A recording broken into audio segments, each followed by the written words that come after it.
Annus horribilis sur les marchés. Ouais. C'est vrai que il est bon mon lancement quand même, non? Bien, c'est joli. Frédéric Lorenzini. Non mais c'est une année de merde, on va le dire quand même sur les marchés. Ouais, mais vous êtes en forme aujourd'hui. C'est réjouissant, c'est bien. Non, mais quasiment tout le monde est dans le rouge. C'est l'occasion, on est en fin d'année, de faire un petit bilan de cette année quand même qui est catastrophique. On a une baisse, encore une fois, à 2 chiffres sur les marchés actions. Enfin, ça nous ramène 10 ans des dettes souveraines en zone euro, 2011-2012, voire même, évidemment pas la même ampleur qu'en 2008. Mais voilà, on s'est dit, on pourrait faire un bilan, etc., ce qui a monté, ce qui a baissé. Moi, je me suis dit, soyons positifs, regardons ce qui a fonctionné. On enlève 95% des fonds parce que difficile de gagner quand le CAC 40 perd 12% depuis le début de l'année. Il y a quand même des fonds qui ont réussi à tirer leur épingle du jeu. Oui, il y en a plusieurs. Et puis, c'est vrai que c'est le bon moment pour faire le bilan parce que là, l'année, elle est pliée. Il ne va rien se passer. Il ne peut y avoir que des mauvaises nouvelles. Pour avoir une bonne nouvelle, il faudrait vraiment quelque chose d'exceptionnel pour qu'il se passe quelque chose, tant sur les actions que sur les obligations. Qu'est-ce que nous disent les premiers classements? Alors, les premiers classements, il faut toujours un peu les nettoyer, parce que dans les premiers classements, vous avez, quand vous regardez les fonds, des parts instit qui sont réservés à des gens qui vont souscrire 500 000 euros. Vous avez des parts en devises étrangères, vous avez un effet devise qui peut être positif parfois. Et il faut les enlever, donc il faut expurger les Oui, il faut nettoyer. Pourquoi les parts instit, il faut les enlever? Parce que tout simplement, là, on s'adresse à des particuliers. Les parts instit, souvent, elles sont moins chargées, elles ont des frais de gestion moins importants, parce que quand vous êtes un particulier, vous allez acheter un fonds, vous allez prendre pour 500 euros ou 1000 euros d'un fonds. Eux, ils sont en millions. Hein. Ouais, ils vont prendre des millions, donc fatalement, on leur fait, entre guillemets... Eux, ils jouent au golf. Hein. Ouais, on leur fait un prix de gros, donc les frais de gestion sont moins importants, du coup, les performances sont meilleures. Donc ça ne sert à rien de prendre les têtes de classement qui sont souvent des parts instit, ou ça peut être des parts libellées en dollars singapouriens. Il y a un effet de change positif pour le dollar singapourien. Donc du coup, vous avez des produits qui ne sont pas investissables. En revanche, sur les choses investissables en tête de classement, il y a des choses intéressantes. Dans les matières premières, on n'y pense pas nécessairement, parce qu'en ce moment, avec le pétrole, on est pris à rebrousse-poil, mais en tête de classement, vous avez un ETFS Palladium Physical. Donc, le Palladium. Le Palladium. Pas l'or, pas l'argent. Non, c'est pas l'or, c'est Palladium. Le Palladium, c'est quoi? C'est ce métal qu'on utilise entre autres dans l'industrie catalytique. Okay, ça fait cette année, year to date, depuis le début de l'année, elle est quasiment terminée, 24%. Il fallait savoir que le Palladium allait prendre 24% depuis. Et alors, ce qu'il y a d'intéressant, c'est que ce n'est pas un rebond. Parfois, vous avez une belle année qui est une année de rebond. Ça a fait 24% en 2018, ça a fait 16% l'année dernière. Sur le long terme, ça se comporte bien, ça fait plus de 10% par an sur les 5 dernières années. Et quand vous discutez avec des spécialistes des matières premières comme par exemple Benjamin Louvet et Dofi, ils vous disent le palladium, on est vraisemblablement en un plus haut et ça va continuer parce qu'il y a une demande mondiale. Donc il fallait jouer, voilà, super conseil, il fallait jouer le palladium cette année. Autre stratégie qui a été payante cette année, alors que jouer la baisse des marchés, c'est ça? Jouer la baisse des marchés, tous les indices sont dans le rouge. Donc vous avez, là encore, c'est un ETF, vous avez un Lyxor Daily Double Short DAX. C'est un ETF qui fonctionne à l'inverse du DAX. Quand le DAX monte, l'ETF baisse, puis quand le DAX baisse, l'ETF monte. Là, c'est double. Le DAX... x2, le DAX, il a à peu près perdu 17% depuis le début de l'année. Et bien, ce Lyxor, alors il est à 30. Ah. Il est à plus 30. Mais plus 30, on est content. Ouais. Donc c'était une stratégie un petit peu audacieuse. Et puis de manière générale, il fallait aussi s'intéresser aux fallait aussi avoir les cojones pour jouer la baisse des marchés. Ou avoir du flair pour se dire qu'il faut jouer le Palladium. Il y a quand même, sinon, en haut du classement, des maisons ou des fonds qui ont réussi à surnager et à sortir de la perf positive. Oui, alors plusieurs exemples. Vous avez un fonds, alors on a évoqué le Physical Palladium à plus 24%, le Short DAX à plus 30%, plus 35% pour un fonds qui s'appelle ODES1. Il est, alors lui, pour le coup, en tête de classement ODES1, plus 35%. Alors attention, c'est de la gestion alternative. Ça veut dire quoi? Ça veut dire que c'est volatile, c'est-à-dire qu'on n'a pas de visibilité. Cette année, en 2018, ça fait plus 35, c'était bien. L'année dernière, en 2017, ça fait moins 22, moins 43 en 2016, moins 13 en 2015.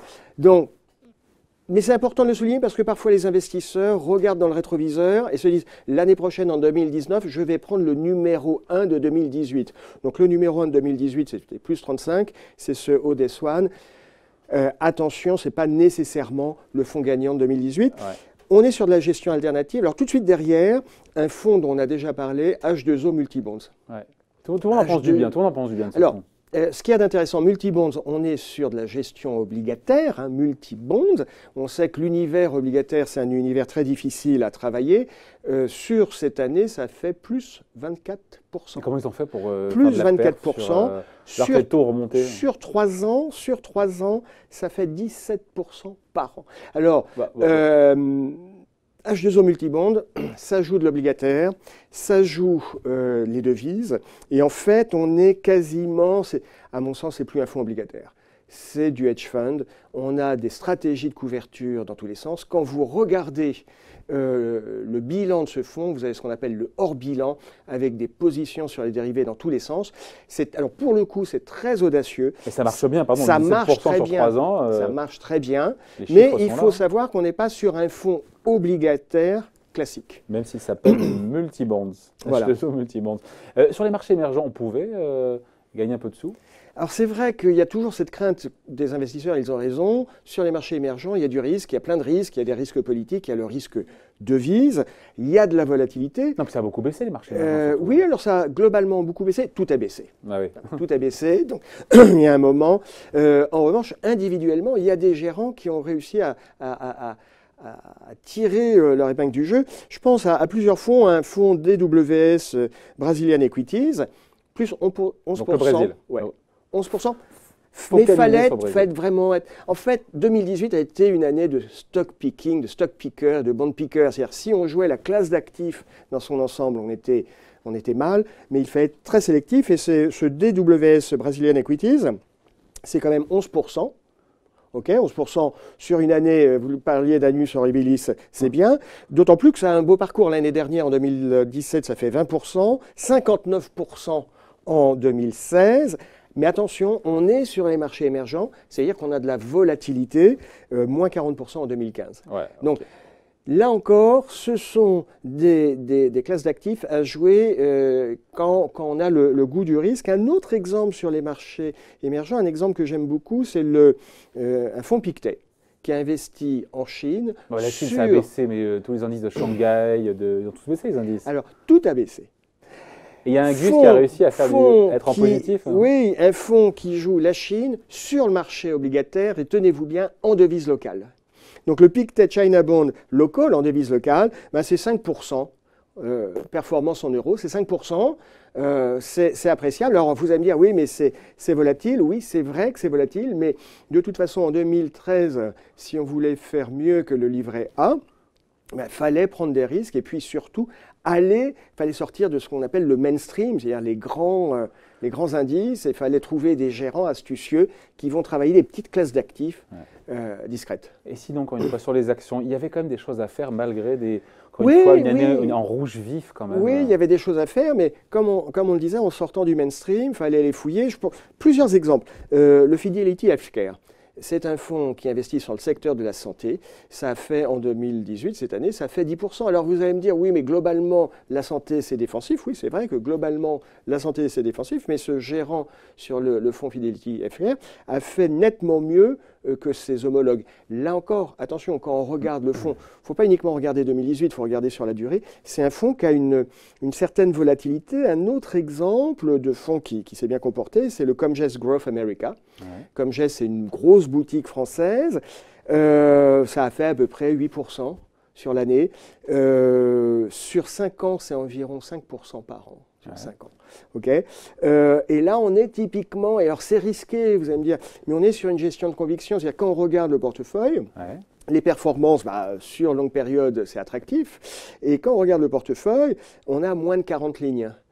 Moins de 40 lignes, c'est-à-dire que le gérant n'investit que vraiment sur des valeurs où il a des fortes convictions, ce qui veut dire que parfois il peut y avoir, la contrepartie, c'est qu'on peut avoir un peu de volatilité. Bon. Un petit dernier comme ça pour la route, parce qu'on ne se ment pas encore une fois, très peu de fonds ont réussi à tirer leur épingle du jeu, encore une fois, à finir dans le vert. 98% ou 19% sont dans le rouge en 2018. Mais voilà, il en reste quand même quelques-uns qui ont réussi. Après, comment se comportent un dernier pour la route, le Franklin Global Convertible. Donc Franklin, c'est Franklin Templeton. Convertible, ce sont des obligations convertibles. Donc ça, cette double casquette, c'est des obligations. C'est sensible au taux et puis c'est sensible à la tenue des marchés obligataires. Ça fait 9%. Ça fait 9%. Et sur 5 ans, on est à 7,40% par an sur 5 ans. C'est une classe d'actifs complexe, les convertibles. Il y a peu de gérants sur les convertibles qui ont réussi à tirer leur épingle du jeu en 2018. Alors attention, ce fonds s'appelle Franklin Global Convertible. Global, ça veut dire mondial. En fait, il y a essentiellement... Oui, c'est essentiellement de la convertible américaine. Mais je sens un petit coup de cœur quand même pour cela, le H2O Multibond. Il aime bien, là, l'ami. Tout le monde aime bien, c'est un succès fou, ça pèse plus de 3 milliards, on doit être à 3 milliards et demi. Il faudra voir la volatilité, le risque qui est pris, parce que 17% par an sur 3 ans, dont 24 cette année, ça laisse rêveur. Il faudra voir la volatilité, je m'en rends pas compte. Oui, c'est volatile, ça doit swinguer mais c'est le prix du risque. C'est-à-dire c'est volatile, mais vous êtes rémunéré. C'est ce qu'on apprend à l'école. Merci beaucoup Frédéric Lorenzini, fondateur du site N3D. Passez de joyeuses fêtes. Merci. En 2019. Merci, bye.